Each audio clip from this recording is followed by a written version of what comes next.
ನಮಸ್ಕಾರ ದೋಸ್ತ್. ನಾವು ಇವತ್ತು ಧಾರವಾಡ ಕೃಷಿ ವಿಶ್ವವಿದ್ಯಾಲಯಕ್ಕೆ ಬಂದಿದ್ದೇವೆ. ಧಾರವಾಡದ ಈ ಸಮಯದ ಕೃಷಿ ವಿದ್ಯಾಲಯದಲ್ಲಿ ನಾವು ಬಂದಿದ್ದೇವೆ ನೋಡಲಿಕ್ಕೆ. ಫುಲ್ ಜಾಮ್, ಟ್ರಾಫಿಕ್ ಆಗಿದೆ, ಫುಲ್ ಇದಾಗಿದೆ. ನಾವು ಗಾಡಿ ಪಾರ್ಕ್ ಮಾಡೋಕ್ಕೂ ಜಾಗ ಇಲ್ಲ. ಇಲ್ಲೇ ನೋಡ್ತಾ ಇದ್ದೇವೆ ಎಲ್ಲಿ ಗಾಡಿ ಪಾರ್ಕ್ ಮಾಡೋದು ಅಂತೇಳಿ. ಇಲ್ಲೆಲ್ಲೇ ಒಂದು ಹೋಟ್ಲ್ ಕಡೆ ಪಾರ್ಕ್ ಮಾಡಿದ್ವಿ ಸ್ನೇಹಿತರೆ. ಈಗ ನಾವು ನಡ್ಕೊಂಡು ಹೋಗ್ತಾ ಇದ್ದೇವೆ. ನಡ್ಕೊಂಡು ಹೋಗ್ತಾ ಇರುವಾಗಲೇ ದೂರ 2 ಕಿಲೋಮೀಟ್ರ್ ಹೋಗಬೇಕು ಸ್ನೇಹಿತರೆ. ಭಾಳ ದೂರ ಹೋಗುತ್ತೆ. ಇಲ್ಲೇ ಬಂದು ಮುಟ್ಟಿದೆ. ಇಲ್ಲಿ ಮೇನ್ ಗೇಟ್ ಬಂದಿದೆ. ಕೃಷಿ ಮೇಳ ಬಂದಿದೆ. ಒಳಗಡೆ ಹೋಗ್ತಾ ಇದ್ದೇವೆ. ಒಳಗಡೆ ಬಂದು ಇಲ್ಲೇ ಮೀನು ಸಾಕಾಣಿದ್ರ ಬಗ್ಗೆ ಮಾಹಿತಿ ಕೊಟ್ಟಿದ್ದಾರೆ. ಯಾವ ಜಾತಿ ಮೀನು ಯಾವುದು ಎಲ್ಲದ್ರ ಬಗ್ಗೆ ಮಾಹಿತಿ ಇದ್ದಾವೆ ಇಲ್ಲೇ ಕೃಷಿ ಮೇಳದಲ್ಲಿ. ಮತ್ತು ಆಮೇಲೆ ಕೋಳಿ, ಬೇರೆ ನಾಟಿ ಕೋಳಿ ಇದ್ದಾವೆ, ಸೋನಾಲಿ ಕೋಳಿ ಇದ್ದಾವೆ, ಕಾವೇರಿ ಕೋಳಿ ಇದ್ದಾವೆ. ಎಲ್ಲ ಕೋಳಿ ಬಗ್ಗೆಯೂ ಇಲ್ಲಿನ ಮಾಹಿತಿ ನೀಡಿದ್ದಾರೆ. ಗಿಣಿ ಕೋಳಿ ಮತ್ತು ಟರ್ಕಿ ಕೋಳಿ ಎಲ್ಲ ಥರದ ಮಾಹಿತಿನೂ ಇಲ್ಲಿ ಇಟ್ಟಿದ್ದಾರೆ. ಮತ್ತು ನಾಟಿ ಕೋಳಿ ಎಲ್ಲ ಥರದ್ದು ಗಿರಿರಾಜು ಇವು ಎಲ್ಲ ಕೋಳಿಗಳು ಬಗ್ಗೆ ಮಾಹಿತಿ ನೀಡಿದ್ದಾರೆ. ನಾವು ಮತ್ತು ಈ ಕೋಳಿಗಳನ್ನು ನೋಡುತ್ತಾ ಮತ್ತು ಆಮೇಲೆ ಈ ಕಡೆ ಎತ್ತುಗಳ ಕಡೆ ಹೋಗ್ತಾ ಇದ್ದೇವೆ. ಇಲ್ಲಿ ನೋಡಿ ಎತ್ತುಗಳು ಇದ್ದಾವೆ. ಎತ್ತುಗಳನ್ನು ನೋಡ್ತಾ ಬಂದ್ವಿ. ಎತ್ತುಗಳು ಮಸ್ತ್ ಇದ್ದಾವೆ. ಇವು ರಾಜಸ್ಥಾನ ಕಡೆದು ಅನಿಸುತ್ತೆ ನನಗೆ.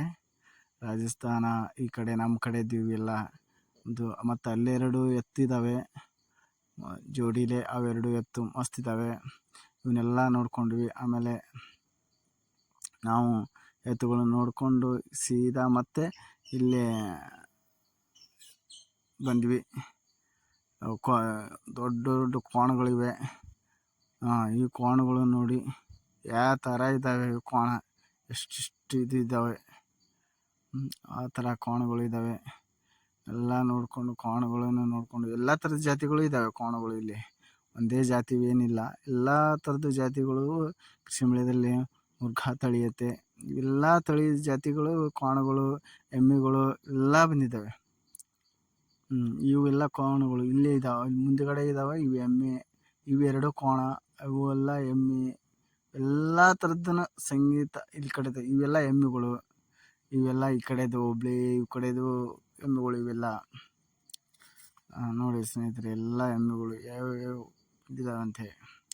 ಮತ್ತು ಇಲ್ಲಿ ನೋಡಿ ಹೊರಗಡೆ ಅಂತ ಹೋಗ್ತಾ ಇದ್ವಿ. ಇಲ್ಲಿ ಸಾಮಗ್ರಿಗಳನ್ನು ನೋಡಲಿಕ್ಕೆ. ಇಲ್ಲಿ ನೋಡಿದ್ರೆ ಹೊರಗಡೆ ಬರಲಿಕ್ಕೆ ಆಗ್ತಾಯಿಲ್ಲ. ಅಷ್ಟು ಜಾಮ್ ಅಂದರೆ ಜಾಮ್. ನಡಲಿಕ್ಕೆ ಆಗ್ತಿಲ್ಲ. ಒಬ್ಬರ ಮೇಲೆ ಒಬ್ಬರು ದುಡ್ತಾ ಇದ್ದಾರೆ. ಹೋಗ್ತಾ ಇದ್ದೀವಿ. ಒಳಗಡೆ ಎಂಟ್ರಿ ಬಂದ್ವಿ.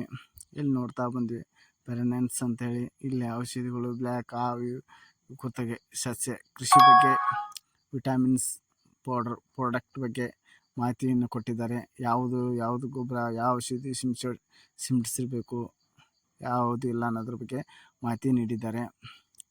ಇವನ್ನೆಲ್ಲ ನೋಡಿಕೊಂಡು ಹಾಗೆ ಹೋಗ್ತಾ ಮತ್ತು ನಾವು ಮುಂದೆ ಹೋದ್ವಿ. ಮುಂದೆ ಹೋಗ್ತಾ ಇದ್ರೂ ಎಲ್ಲ ಇವು ಸಸ್ಯ ಮರಿಗಳು. ಯಾವುದು ಬೀಜ, ತರಕಾರಿ ಬಗ್ಗೆ ಮಾಹಿತಿ ನೀಡಿದ್ದಾರೆ. ತರಕಾರಿ ಯಾವ್ಯಾವ ಬೀಜ ಬೇಕು ಎಲ್ಲ ಬೀಜನೂ ಮಾಹಿತಿ, ತರಕಾರಿ ಬಗ್ಗೆ ಮಾಹಿತಿ ನೀಡಿದ್ದಾರೆ. ತರಕಾರಿ ಮಾಹಿತಿ ಇದೆಲ್ಲ ಇಲ್ಲಿ ನೋಡಿಕೊಂಡು ಈ ಕಡೆಯಿಂದ ಮತ್ತೆ ಈ ಕಡೆ ಬಂದ್ವಿ. ಈ ಕಡೆಯಿಂದ ಬಂದ್ಬಿಟ್ಲೆ ನಾನು ಒಂದು 2-4 ಪೀಸ್ ತೊಗೊಂಡೆ ತರಕಾರಿ ಹಾಕಲಿಕ್ಕೆ ಅಂತೇಳಿ.